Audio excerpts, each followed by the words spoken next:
Welcome back friends. आज आरती तोंडल्याचा वेल लावत आहे. हा एक नाजूक वेल आहे नवीन. तर तो जरा थोडा मोठा झाला, त्याच्या फांद्या ज्या आहेत त्या थोड्या अजूनही जाड झाल्या की मग त्याला मांडव घालून मांडवावर सोडायला पाहिजे आहे. पण तोपर्यंत त्याला जगवणं गरजेचं आहे. आणि एकदा हा जगला आणि याच्या फांद्या ज्या आहेत त्या जाड झाल्या की मग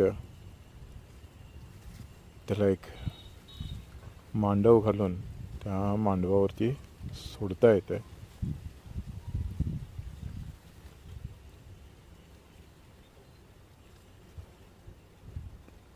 तर हे जे वेल नाजूक आहेत त्यांची फार निगा राखावी लागते.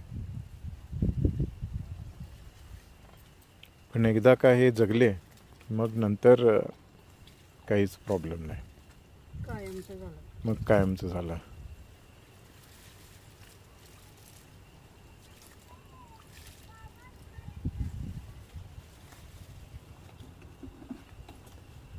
तरी किती दिवस जगवलं होतं आपण ह्याला पॉटमध्ये? 6 महिने, मार्च जास्त त्याच्या आधीच का आणलं होतं ना ते. होय, जवळपास 6 महिने झाले. हो, त्याला उगवून यायलाच 2 महिने लागले ना, पानं फुटायला त्याला.